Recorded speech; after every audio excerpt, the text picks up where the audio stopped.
Hey YouTube, RicoKnows here. I'm going to talk to you guys about this tweet I saw on Twitter. It says Trevor Ariza bought Malik Monk a $35,000 AP watch. Now, I don't know what AP stands for. You guys can tell me in the comments.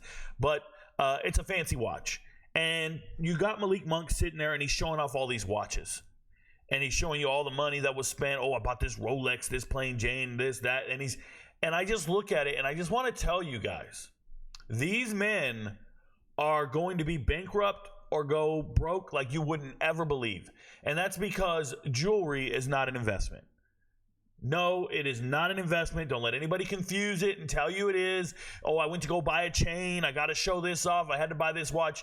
It is all absolutely ridiculous. There are very few pieces of jewelry in this world that you can purchase and then resell at an equivalent or higher price. Very few. I'm talking about fucking collectibles. I'm talking about those jewels that are on display at the Smithsonian. I'm talking about some very, very rare pieces of jewelry would be considered an investment. Just like cars. Yes, you can find a classic car that was purchased for $1,700 and it was refurbished and redone and kept in a garage somewhere and then they sold it for $35,000. I get it. Oh, Rico, there was a car, this 66 Mustang just sold for this. I got it. But the literal 99.9% of car purchases are liabilities. And when I say a liability, that means it costs you something and it doesn't generate any revenue for you. It's not an asset. Okay? Buying a house, the theory is if you purchase a house, that's an asset because when you buy a house, with the market increasing, eventually you can sell that house for more than you bought it for. There are very few things in this world that you can purchase that you can sell for more than you bought it for. I'm being serious. And I'm talking about jewelry, clothing, shoes. All these people who think these are investments, they're not investments. They're liabilities. And you're going to hurt yourself in the long run. And I want to share something with you guys when I see this stuff. Trevor Ariza's broke, by the way. He was out here buying people a bunch of stuff. Maybe some of you guys can relate. Maybe you can't. We're going to dial it back a little bit. And I'm going to give you guys a dose of reality and honesty here, okay? When I first joined the Army, I came from a Mexican family. My father was a construction worker. My mother worked at a newspaper. And I don't remember my parents ever having more revenue than their bills. Like, I remember them being paycheck to paycheck. I can remember asking my dad for $20 and him going to the bank to pull $20 out, and it said insufficient funds. No 20s coming out. He had less than $20 in the bank. I can remember certain bills not being paid for an exorbitant amount of time. I'm talking the mortgage not being paid for a year, being put on some special program. I was getting free lunch at school, right? I believe at one point it might have got to reduced lunch, but I was definitely getting free lunch. We were just underprivileged. So when you join the Army and they give you a paycheck and you can pay all your bills, you don't know how to act. And it's a smaller scale. It's just like these NBA players, but on a smaller scale. I remember getting these paychecks and going, oh my God, I have extra money lying around. And it started off really small. It started off, I might have had $300 in the bank.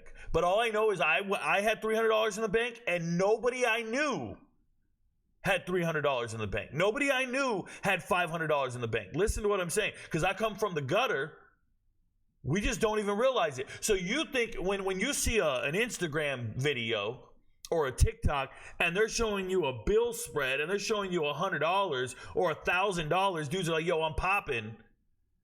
You're literally not doing anything because that's a month's mortgage, right? That's a month's rent. That's not a big deal. But to you it is because you don't know anybody with extra cash lying around. Now, most of those guys live at home with their mom.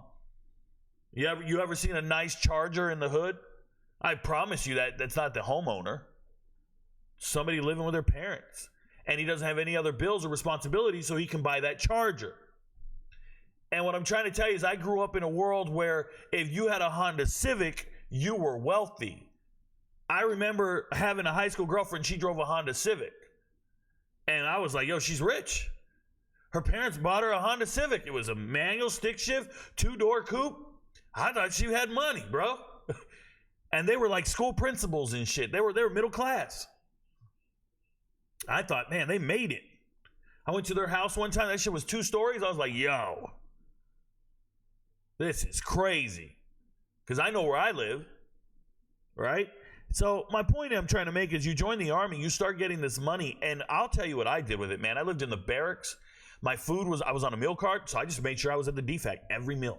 You couldn't stop me. I'm at the DFAC every meal, dining facility, getting my food. Even if I wasn't hungry, I'm getting the to-go plate, short order, storing it.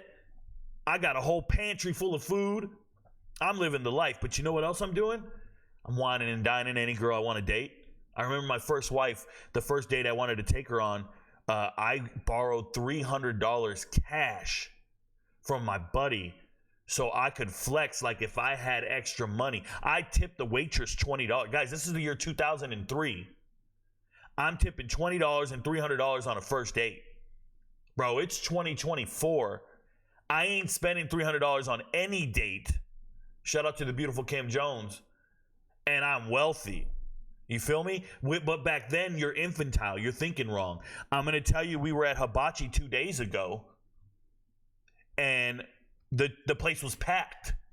I couldn't understand it. We go in the middle of the day. Kim and I like to sit down, have hibachi, have a personal chef make a meal for us, but the place is packed. We're looking around, and we're like, yo, that's that tax return money. These people got their tax returns and filled the place up. And they got bags from fucking Saks Fifth Avenue and Macy's. These people don't have a fucking clue what they're doing. So here I am in the Army, young kid, got money, getting a check every 2 weeks like clockwork. I feel like a basketball player. You couldn't tell me I'm not in the NBA. I got my dream car. I went out and bought this. I bought that. I remember I used to have a watch. Dude, I ain't worn a watch in 15 years. But I remember I had everything, dude. I had the first camera phone. I had a Sprint flip phone that had a camera on it. I went out and bought the newest electronics every year on the year. Xbox 360, blah, blah, blah. And I was buying those big-ass screen TVs. Mitsubishi screen TVs with the wheels on the bottom, with a big stereo. Yeah, and I bought a 7.1 surround sound, a home theater system. I had it all, man. And I remember every Tuesday, I would go and purchase a new DVD. At least one. Sometimes three. Every Tuesday at the PX on base, it's like Walmart, they put out all the new DVDs, and I'll be flipping through them, going through them. I'll be buying a new DVD, buying a new DVD, buying a new DVD. And then I would buy those books where you could put the DVDs in. You would flip them like those CD cases. I had books and books, 4 pages, and I'd be buying whole series. You know, I'm buying Prison Break, season 1 through 7, whatever, 4 or 5, whatever it was. You're just making these purchases every Tuesday. And then people would come over to the house and been like, yo, what is all this? Like that, and I had everything. I had $800 in the bank. I had $800 in the bank. The military had me on a life insurance policy, so I was straight there. I wasn't worried about it. And I'm getting paid every 2 weeks, and I'm getting promoted. And I think at this time I'm making like $3,000 to $5,000 a month, depending on where I live. The BH would change, but I was making $3,000 to $5,000 a month, and I started getting excess money. And I'm talking about clearing my bills every month. Maybe $1,200. $1,200. And back then I wasn't a good person. I started taking that money and throwing it in the club. I would go to the bar, shots on me. Hey, it's a girls' night out. Hey, lemon drops for everybody. Let's get some Patron. I'd be just going crazy, bro. Leaving $100 tips. I knew I had $300 a week I could burn. I'll never forget it. I would go to the strip club, and I was a regular, and I would drop $100 on my favorite dancer. I end up dating these women. I end up really being in relationships with these women because I'm so consistent. Then I don't have to pay anymore. Then we're just straight up a couple. And if you ever saw an Instagram model or a fine-ass stripper and said, yo, that's wifey status, I would wifey that. Yeah, you say that till you find out they got a drug habit or they're out there naked dancing on some other dude because you couldn't make it that night and they go to the highest bidder. You say that until you realize when you're in that pocket in that moment, you're with something else, bro. You're with the sex worker. It's crazy. And you're making these poor decisions in life. But you just keep blowing through the money. And I'm telling you, NBA players ain't no different. They're going to the game, they're working out, they're doing it, but they're blowing their money on fast cars, a ton of materialistic things, women. It's no different. It's just on a bigger scale.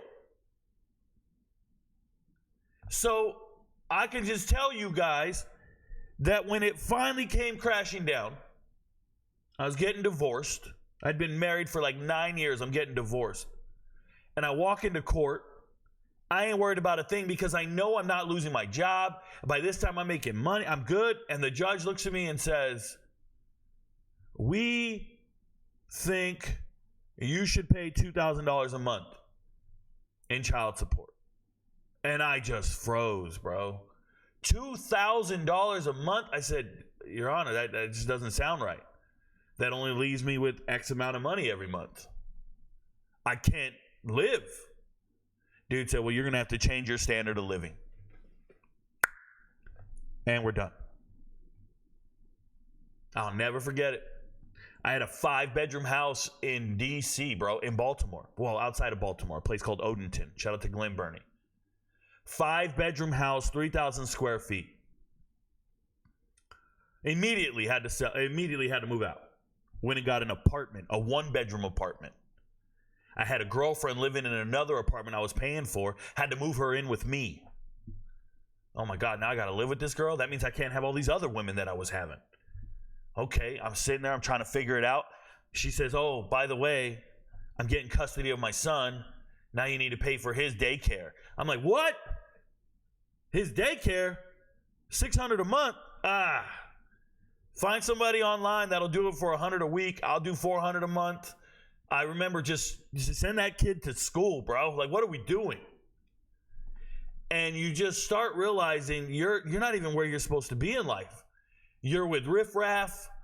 You're paying for things you didn't anticipate paying for, and you have no surplus income. So then what you do is you walk into your walk-in closet. I'll never forget the day. I walked into my walk-in closet, and I looked around, and I saw 30 pairs of shoes. I can remember I owned every pair of And-1s. You know, nobody rocks And-1s. Nobody wants to claim they rocked And-1s. They were like $30-$40 a pair of And-1s. But I had every color: blue, red, green. I had every color to match my outfit. I was a baller back then. I used to play basketball every single day.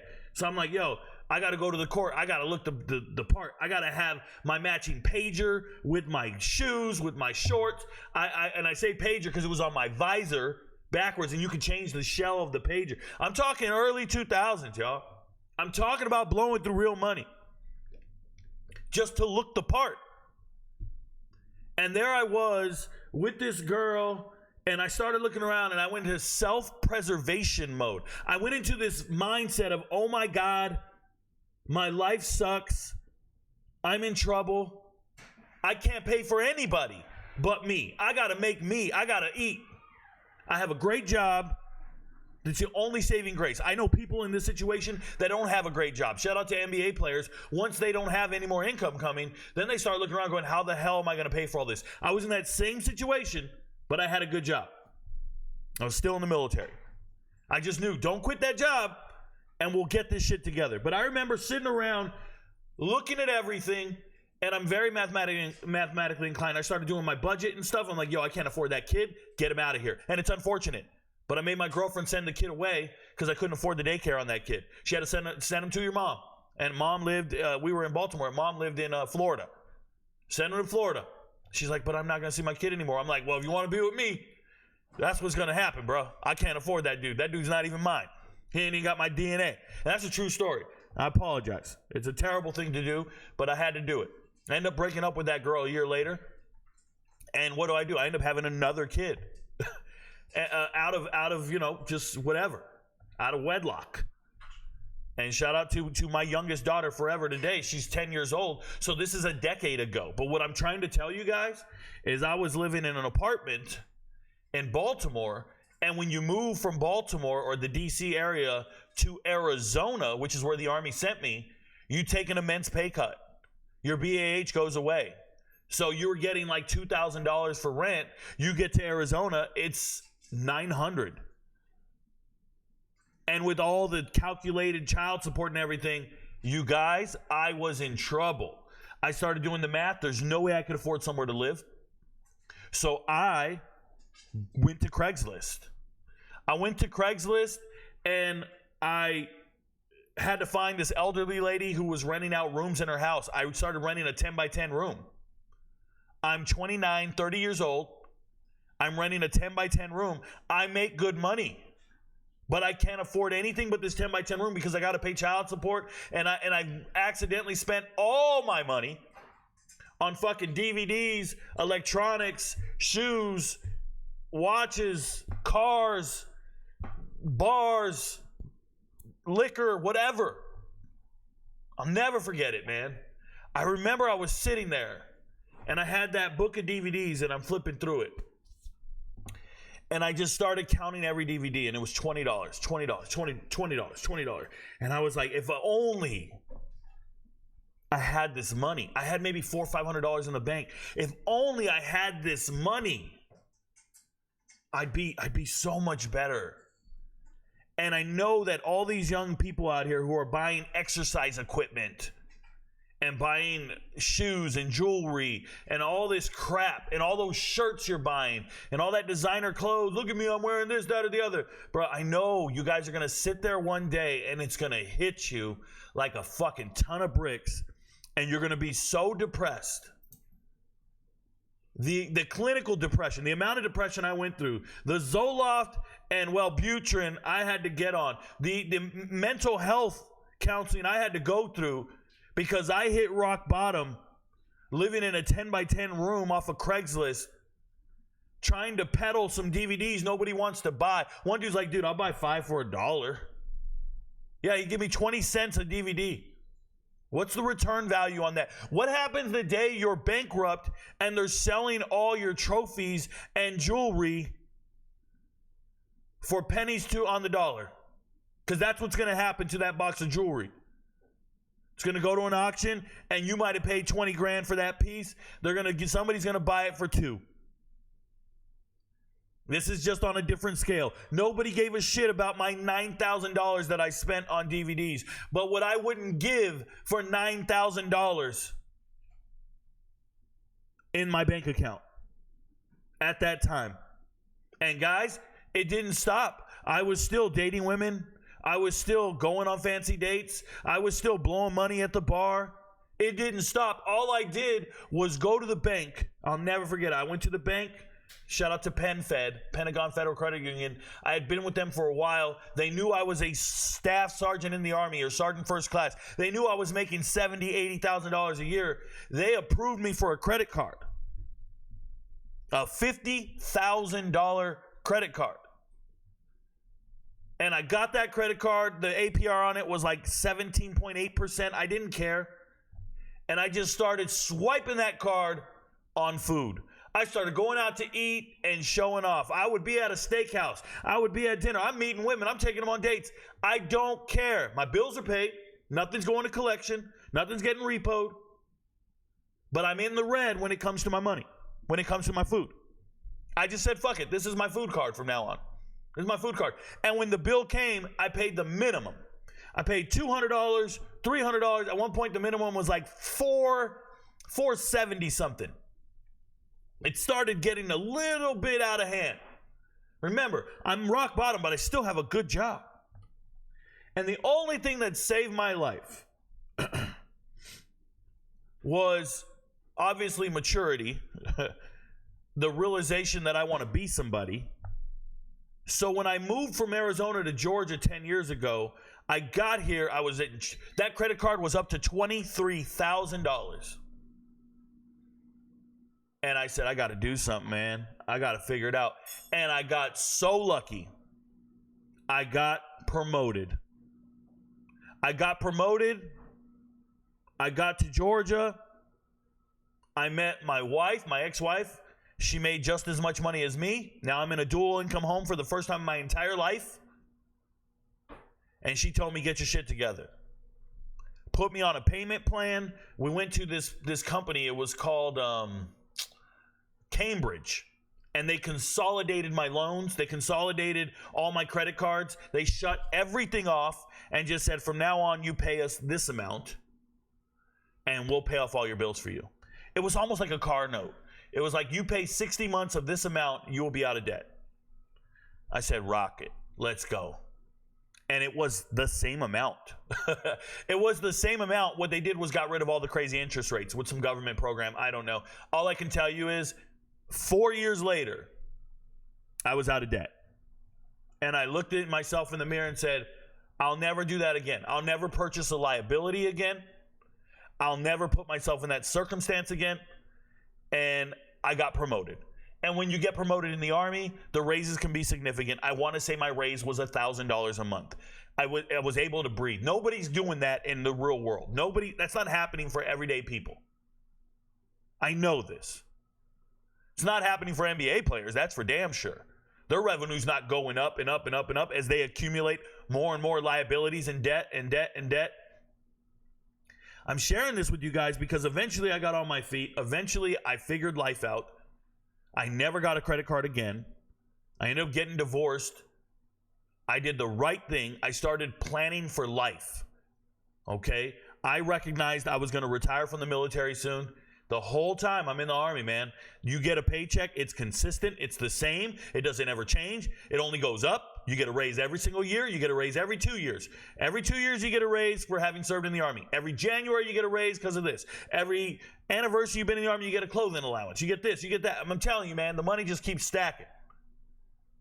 But I looked and I said, man, it's not going to be there forever. I need to start planning now. And I was able to save some money and get on my feet. And I'm telling you guys, the first time, and I'm a poor kid, first time I ever saw $30,000 in the bank, I literally thought I made it. I made it. 30,000 made me feel like I'm invincible. I'm telling you, you have to keep it in perspective.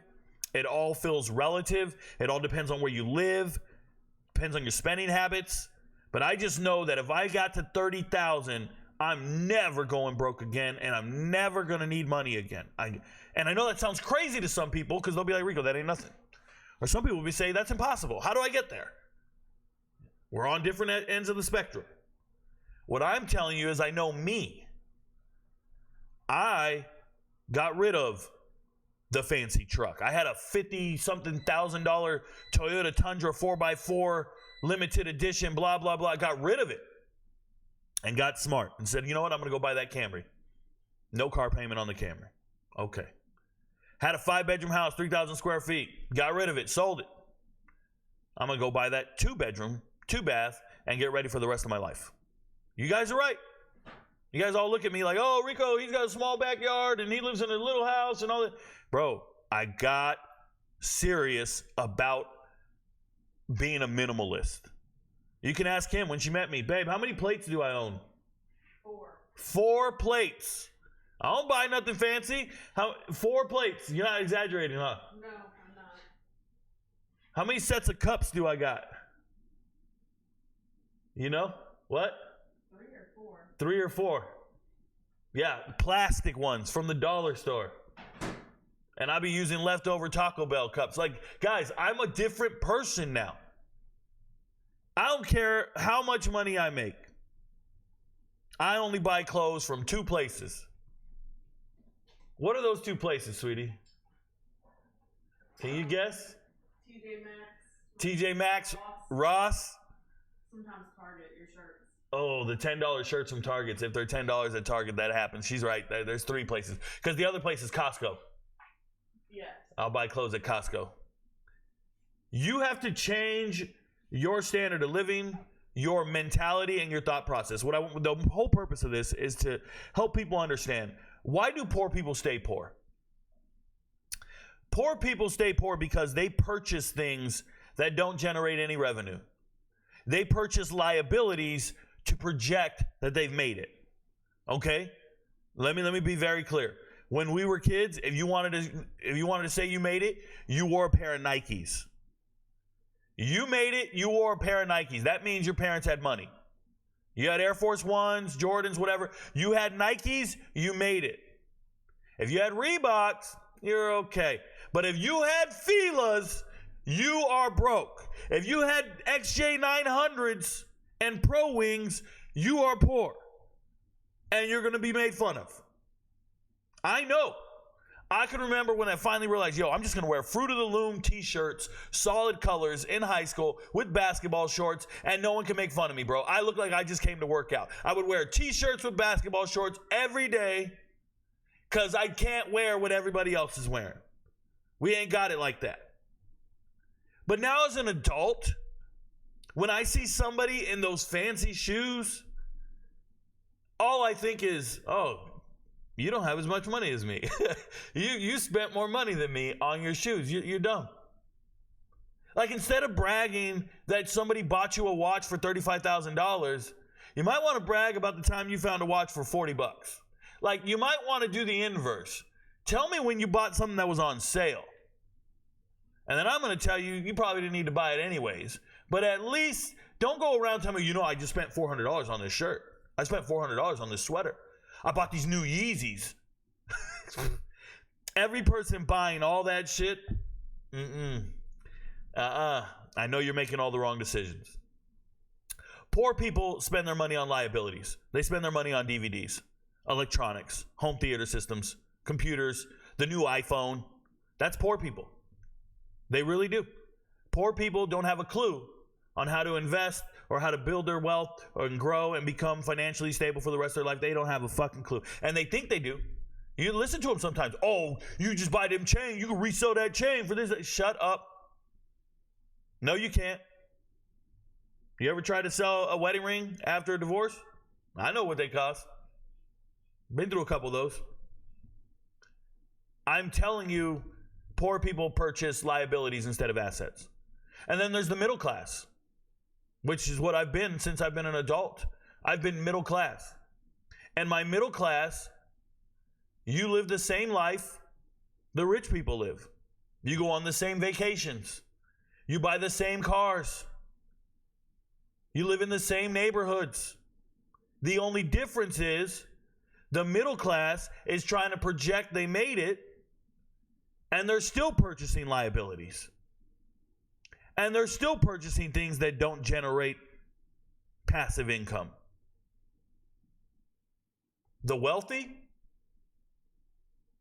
they do all those things, but they do it with their interest. They do it with their passive income. Right? They purchase assets that generate income, and then they use that income to live their lavish lifestyle. Please understand the difference. They don't use their primary income to live their lavish lifestyle. That's what NBA players are doing. That's why they're failing. It's when you have generational wealth, financial literacy, generations of parents and grandparents teaching you this is how we generated our money. We purchased this land, we did this, this, and this. And that's what we live off of. So every time I see somebody get a big check and they go blow it, or they make a big purchase after they get a big check, you don't know what you're doing. Unless you're paying off a liability. I'll tell you that right now. My first check I ever got that was significant, I just paid off my cars. Because I knew that was debt. I don't like debt. Paid off the cars. You got to make better decisions in life. No one's going to want to buy your DVDs. No one's going to want to buy your jewelry. No one's going to want to buy your jerseys, your memorabilia, none of it. That's not an investment. And stop impulse shopping. Stop it. Impulse shopping is the hardest thing to stop. Everybody wants to do it. There's a sale, don't leave the house.